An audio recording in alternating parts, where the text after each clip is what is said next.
Good afternoon, everyone. Thank you so much for joining me today. And Tressie, thank you for inviting me to share some tips and tricks of marketing Scout and Cellar wine. So just to give you a little background on me, I joined Valentine's Day of 2021. I'm under Mari Maleo, and Beth Overzat is our new ED in New Jersey. So thrilled to be on this incredible team, and very excited to be here today. So first off, when it comes to tips and tricks, I look to my leaders. I have very strong leadership and mentors that have really helped me dream big, work hard, stay focused.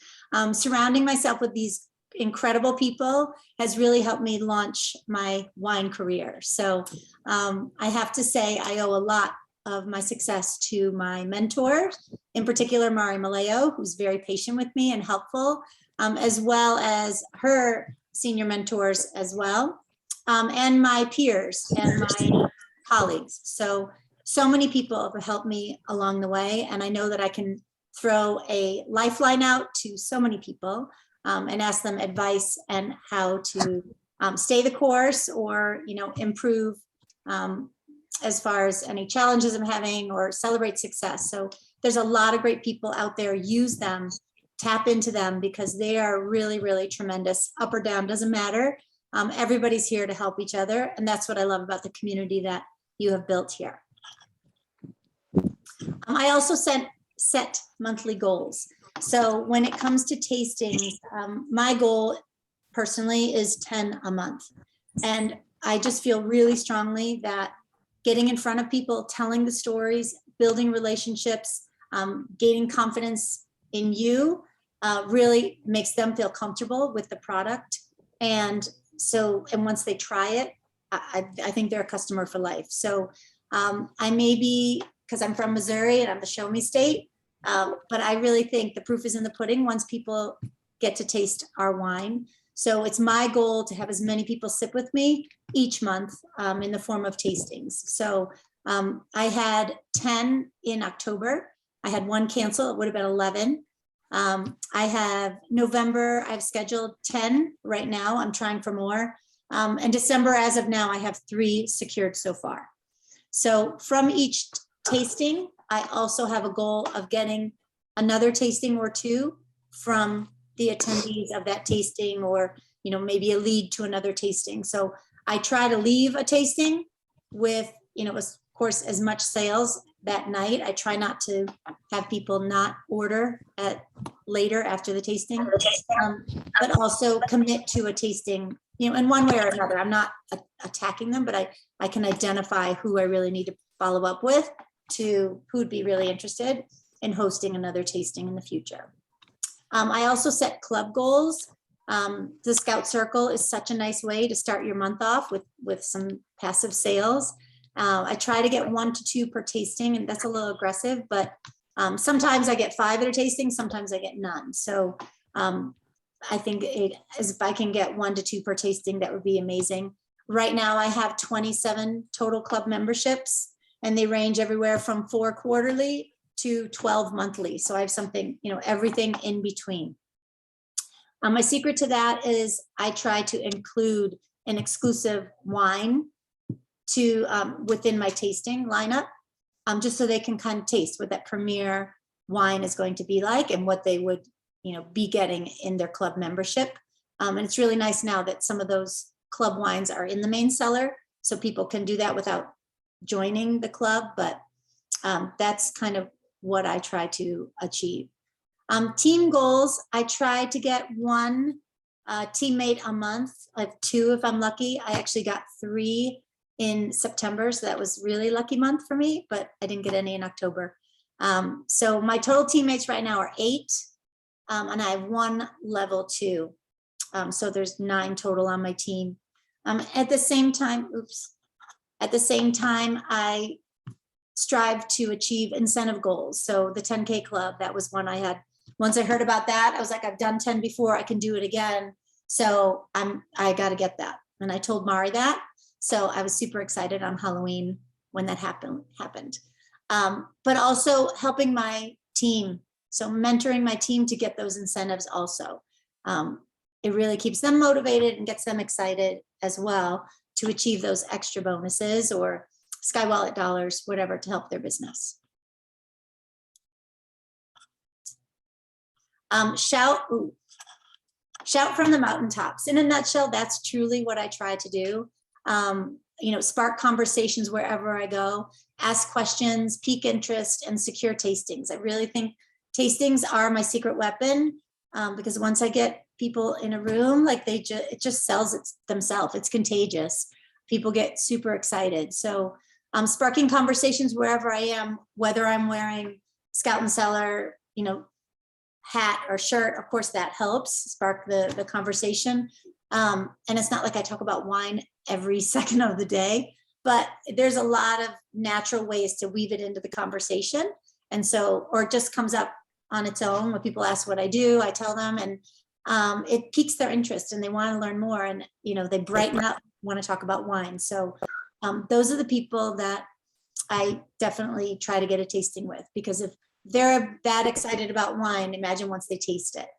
So that's my mantra, is just shout from the mountaintops. However, shouting from the mountaintops is for you. That's what I would recommend.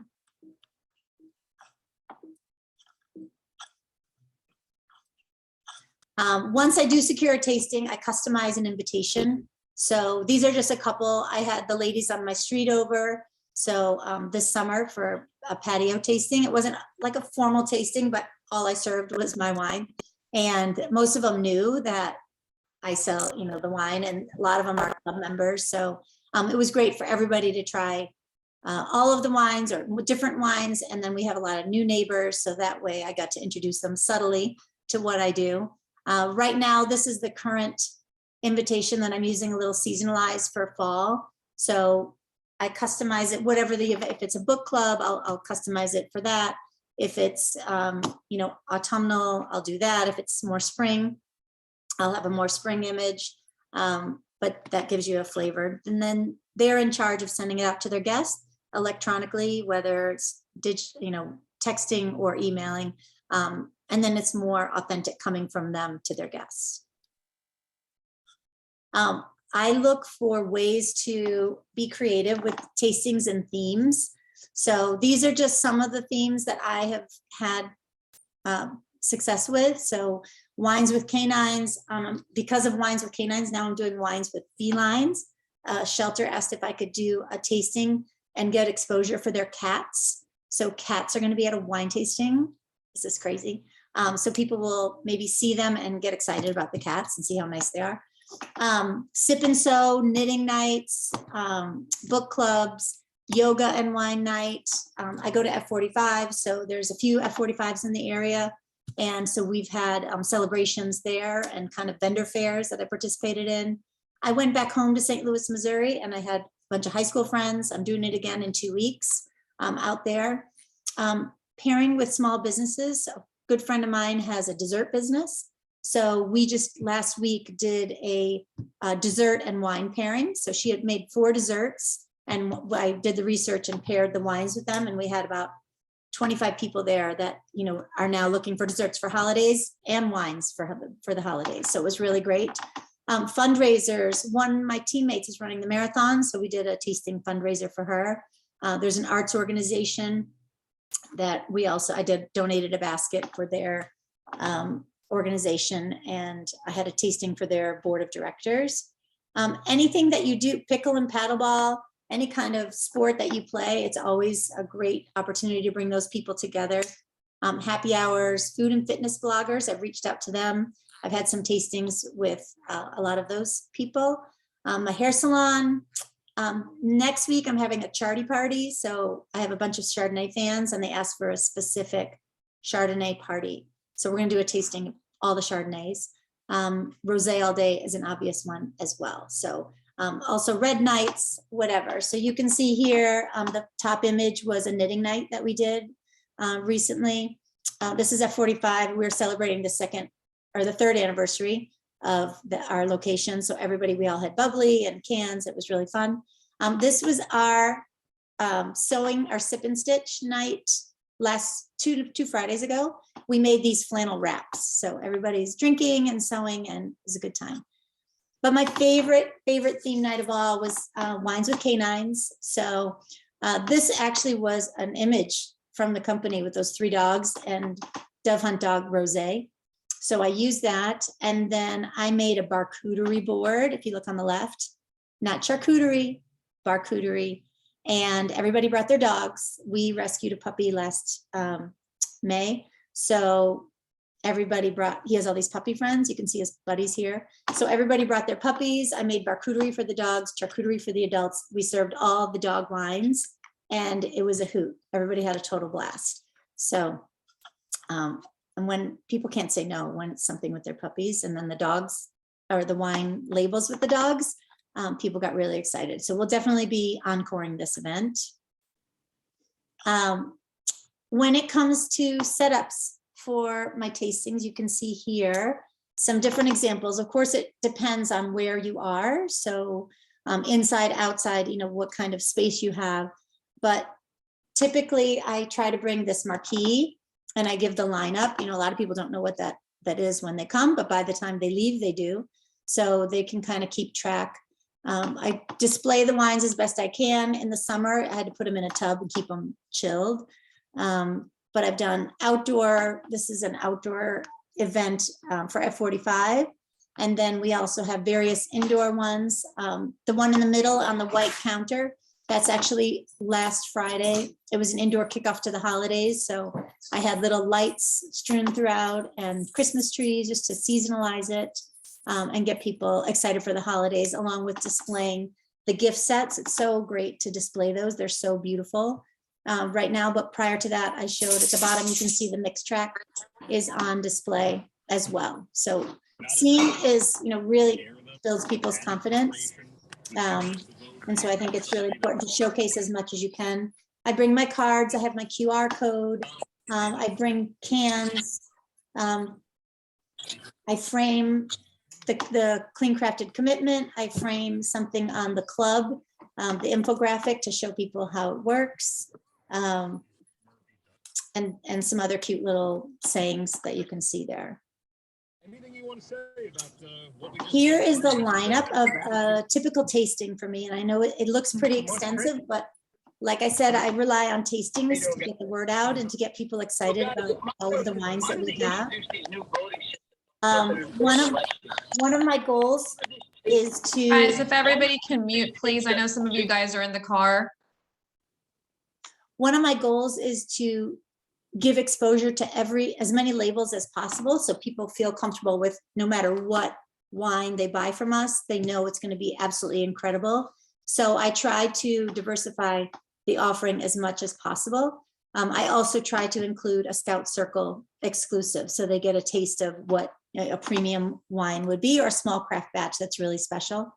So I started this probably about 4 months ago. As people walk in, I introduce myself and I hand them a glass of bubbly, whether it's bubbly white, bubbly rosé, whatever. I give them a glass of bubbly, and that just kind of gets the mood and gets everybody excited, kind of in party mode. Then I give the presentation, and I, try to make it quick. I used to show Sarah's video, but it's really hard sometimes. It's like herding cats, getting everybody to listen. And so now I just tell the story myself. And then I go to a rosé, and then a white wine.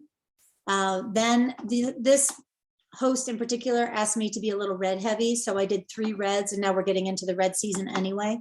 So I did 3 reds. And then I also offered all 3 wilderness roads, and, talked up the craft cocktails that we can create with wine-based mixables. So this was for 5 couples. There were 10 people, and it was really successful. So when they got to see, I brought the Celebrate the Season gift set. I brought the fridge pack.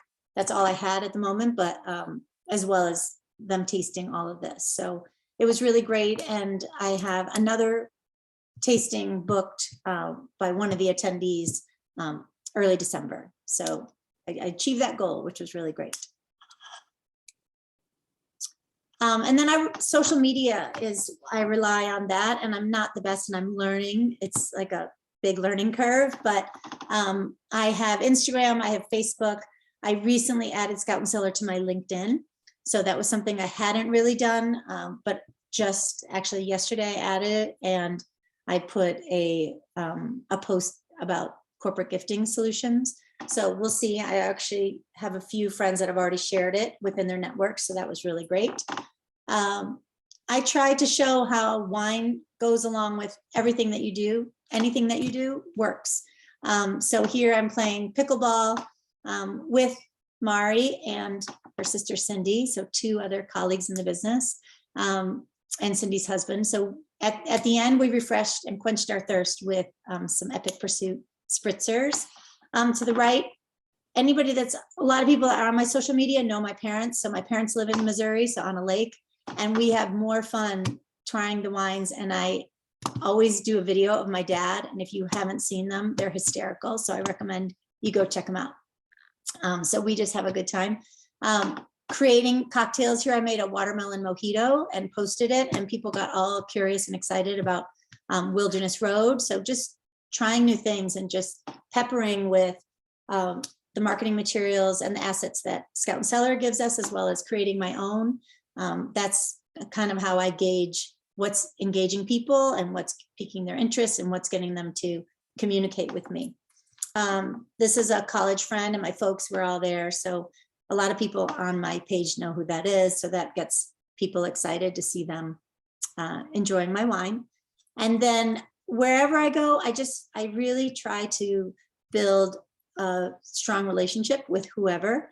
And the lifeline to my business is Dave, the FedEx man. So whenever I can, I give him a little shout out, and I really appreciate all his efforts. I don't know about the new rules that of anywhere else, but supposedly now they have to scan your license or see your license to leave your wine. And thankfully, Dave has not asked me to do that. He just leaves my packages, and he leaves all of my neighbors' packages because I tell him that people need to stay hydrated, and he agrees. So I hope that continues, but Dave is the best. So I know I have a long way to go. You guys, a lot of people make beautiful posts, and I love them. And I appreciate people allowing us to share. So I've told my team, I've told anybody, please, if you like my post, that's awesome, use it and run with it. So I appreciate everybody sharing. And that's what I love about the community within social media, because everybody's circles are unique. And that's really helpful when you come up with a great post or a great theme and then share it. Seasonal opportunities on social. So I had a tasting for the Kentucky Derby. That's the upper left photo. So we were all wearing big hats, and it was really fun. That's Beth Overzat with me. We were at the Hunt, which is a New Jersey event. But any event is a great way to bring wine and get people excited about it. So these were all new people at this event, friends of mine, and I sent some wine ahead so they could try it.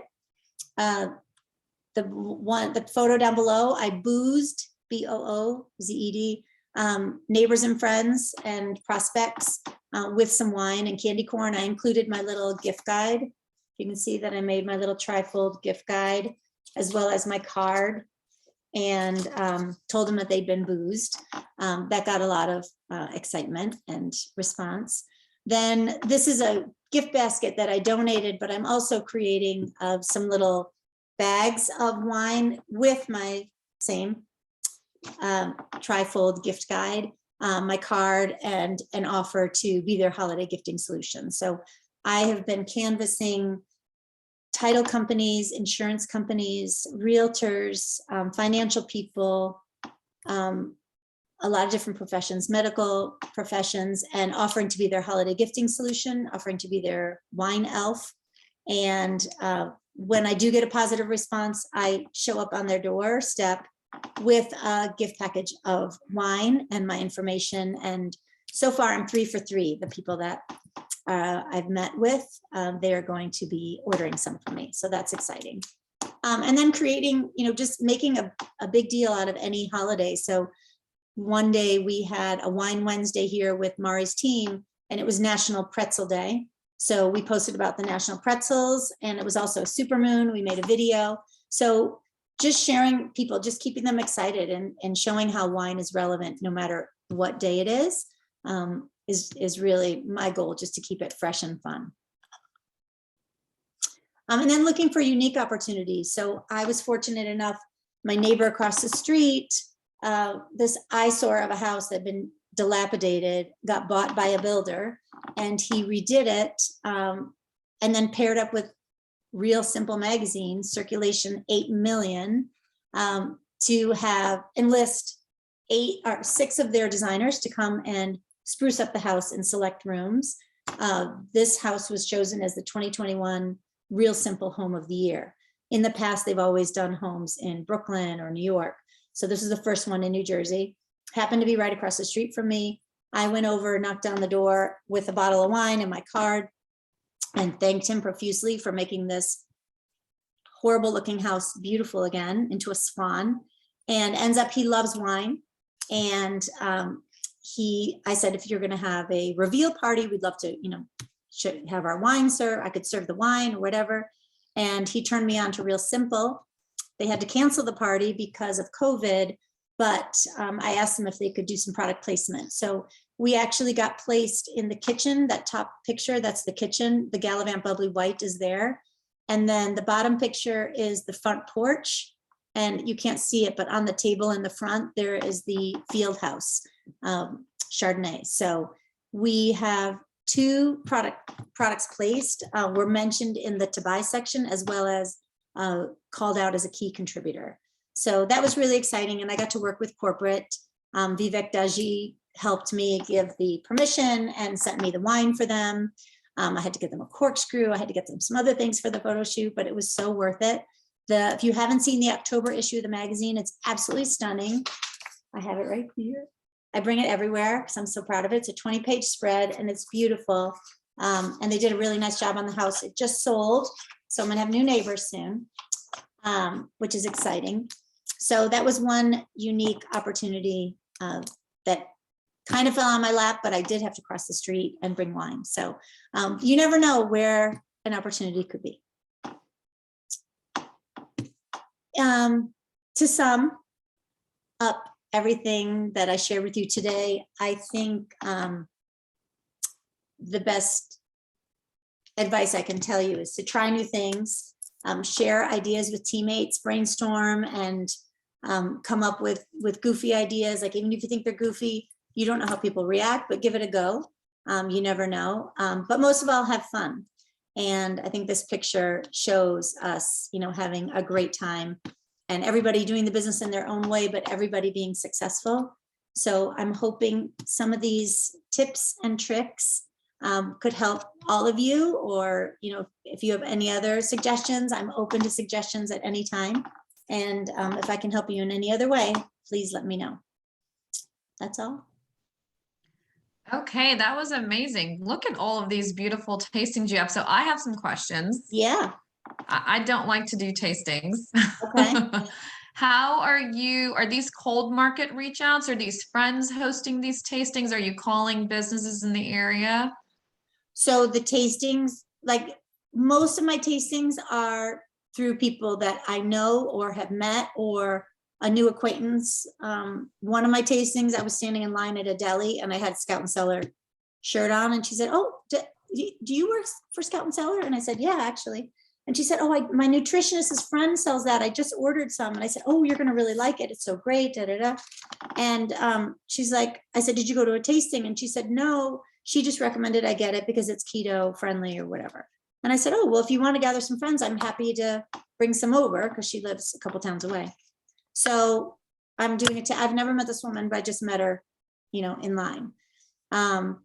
Usually they're people that somehow I have a connection through them, or, like through another tasting, they'll say, "Oh, my sister loves wine. You got to meet her," and they'll connect me with her. So that is awesome. So are you offering them?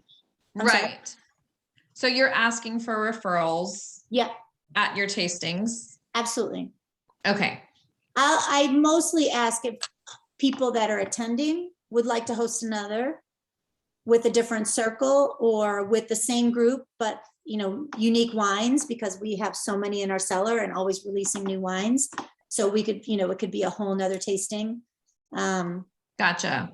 So that's what I do. Or with Do you offer them the host perk? What do you say in terms of like, I'll bring the wine, you just invite your friends and keep the host perks for yourself? No, I never really mentioned the host perks, but I always send them the hosting reward, afterwards, depending on the sales, what they're going to get, 1 or 3 bottles, but I always extend the host reward to the host. Gotcha. That's not really the selling point to host. Right. But I say, you gather your friends, I'll bring the wine, and I promise you're going to have a great time. Awesome. So it's a little surprise at the end, I guess. I also I don't know if I said this, but I bring the host once I go, I bring them a bottle of wine to thank them. And I also bring some sort of a door prize. Usually I support a high school girl in our town that makes wine bags. And so she has an Etsy shop. So I'll buy those wine bags, and that way I will capture everybody's name and number. So even if they don't buy that night, I can follow up with them. Oh, that's genius. It's a way to capture everybody that's going to be there. Because I hate to bother my hostess and say, hey, can I have everybody's contact information if I don't have to? So, but I bring my laptop. Sometimes I'll put it like Apple TV, like if it's a small group and we can do that video that, Sarah introducing the company, I will play that. Because I feel like it's more meaningful coming from her. But if not, I'll just talk to it, and I'll just use my laptop as a guide for my presentation. And I'm happy to share, my presentation. If anybody were interested in that, but yeah, I'd love to see that. I bring my laptop, and then I strive to get orders that night, right then and there with my laptop. So I'm ready to roll. I love it. That just sounds amazing. Honestly, you make it look really easy. And the presentation is beautiful. Like, I want to come to one of your tastings. Well, I would love for you to come, Tressie. Come, bring Sarah. I promise you'll have so much fun. Does anybody else have any questions? I'd love to see what you present at the actual tastings too. So the thing that you showed us that looked like the tasting guide where they could mark if they liked it or they loved it, that's not what you use as your order form. You're actually taking orders on your laptop at the end of the night? Yeah, every time? I give everyone a tasting card. I ask the host to have pens on hand. I give everyone a tasting card so that they can keep track, because there's a lot of wines we're trying. And that's by design. Like I feel like the more people try, the more they'll feel comfortable and confident and want to only have Scout and Cellar wines. So I know that's a lot of wine, but also a lot of times my tastings could be back to back, and I won't use the full bottle the one night. So I will, vacuum it, and I'll bring it the next night. So yeah, that's a great tip for newbies. We used to do that when we would purposely host tastings like back to back to make sure we would use the same bottles of wine the next night. Because I do go through a lot of wine. I invest in a lot of wine, but I feel like that's what I need to do. So where I can, I will bring an open bottle, and nobody notices. Yeah. At all. No. Awesome. Does anybody else have any questions?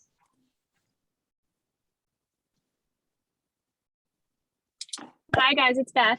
I'm driving, so bear with me. That was so helpful, Kirsten. Thank you. I think the one question that I get from my downline and I have trouble with and struggle is securing orders on the spot. And I know you said you have your QR code and you have your laptop, but what are your more detailed tips and tricks about securing orders with before people walk out the door? Do you literally say like, okay, now it's time to order and put that pressure on? Or, and I love the idea of capturing their information with a door prize rather than, so what else can you tell us about that? Sure. Because that's the biggest struggle. Yeah. You know, I try to be subtle about it, but I also prep the host before I go and say, okay, so this is the order of events.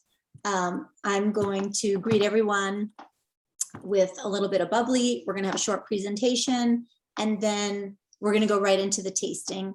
After the tasting, you know, of course, during the tasting, people can enjoy your food, you know, your beautiful cheese board, charcuterie, whatever. And then at the end, you know, I really would like to expedite orders so that people will be able to, you know, get their wine in a timely manner. And it's, you know, best for me to do it in person because the website can be overwhelming. And I think it's helpful to, you know, sit with them the first time to show them everything that we have to offer. And so if you could help me, you know, kind of prompt, you know, a lot of times the host will say, oh, I want to order, and they'll come over first. And then it's just like everybody just feels like that's what they're supposed to be doing. But I will say, you know, after I would say, hey guys, you know what, that's all the wine we have, but don't worry, I have something else we're going to try. And then I do Wilderness Road and I explain that. And then I said, okay, now that's all that we have to taste. Does anybody want to try anything more? I have, you know, more of the wines, more of the Wilderness Road. Does anybody want to try anything again?